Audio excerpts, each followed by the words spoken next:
প্রতি বছরই তো শারদীয় দুর্গাপূজা আসে এবং ডাকটা হচ্ছে তো অশুভর বিরুদ্ধে শুভর লড়াই।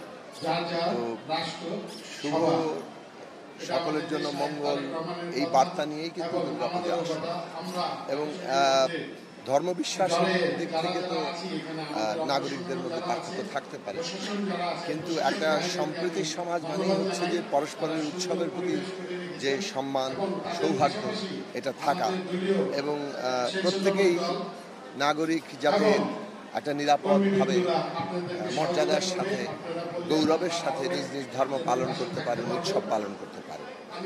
সেইটাই কিন্তু আমাদের মুক্তিযুদ্ধের যেমন প্রতিশ্রুতি ছিল, তেমনি ২৪-এর যে গণ অভ্যুত্থান তারও প্রতিশ্রুতি। এবং এই ২৪-এর গণ অভ্যুত্থানের প্রতিশ্রুতিকে রক্ষা করার জন্য আমাদের সকলকে ঐক্যবদ্ধ থাকতে হবে। আমরা দেখছি কিছু গোষ্ঠী হীন রাজনৈতিক স্বার্থে দঙ্গলবাজি করছে, নানাভাবে আমাদের এখানে তাদের একটা নিজস্ব মত চাপিয়ে দেওয়ার চেষ্টা করছে, সেটা মানুষের মধ্যে নিরাপত্তার হুমকি তৈরি করছে।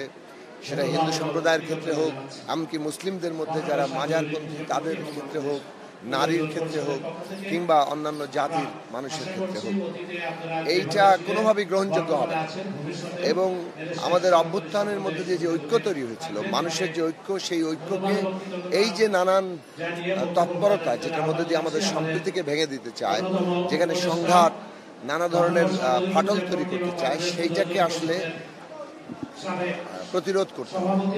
আমরা আশা করি বাংলাদেশের মানুষ সেই প্রতিরোধের দিকেই ঐক্যবদ্ধ থাকবেন এবং আমরা বারবার সরকারকে বলেছি যে সরকারকে এখানে তার ভূমিকা নিতে হবে। রাষ্ট্র তার নাগরিকদের, তার যে ধর্মীয়, জাতিগত, লিঙ্গীয় পরিচয় থাকুক না কেন, প্রত্যেক নাগরিকের মর্যাদা, নিরাপত্তা দিতে বাধ্য এবং রাষ্ট্রকে সেই জায়গায় অত্যন্ত কঠোর এবং তার কার্যকর ভূমিকা রাখতে হবে। রাষ্ট্রকে আমরা প্রায় অনেক ক্ষেত্রে দেখতে পাচ্ছি না, এইটা মোটেই শুভ লক্ষণ না। সেই দিক থেকে জনগণকে যেমন ঐক্যবদ্ধ হতে হবে, আমরা রাষ্ট্রকেও, সরকারকেও বলি তাদের ভূমিকার জায়গা সুনির্দিষ্ট করতে হবে, জবাবদিহিতা করতে হবে। আমরা গত বছরও অভ্যুত্থানের পরে দুর্গাপূজার সময় বলেছি প্রতিটি মণ্ডপকে একদিকে যেমন আমরা রাজনৈতিক দলগুলোর স্বেচ্ছাসেবার মধ্য দিয়ে এটাকে পাহারা দেওয়ার, এটাকে একভাবে নিরাপত্তার জায়গাতে নিয়ে আসার চেষ্টা করতে হবে, তেমনি রাষ্ট্রকে দায়িত্ব নিতে হবে। প্রত্যেক এলাকার প্রশাসন, আইন শৃঙ্খলা বাহিনীকে দায়িত্ব নিতে হবে। কোথাও যদি কোনো রকম ঘটনা ঘটে, কোনোভাবে কোনো পরিস্থিতি সৃষ্টি করার চেষ্টা করা হয়, সেইটার জবাব দিয়ে কিন্তু প্রশাসন কিংবা আইন শৃঙ্খলা বাহিনীকে দিতে হবে।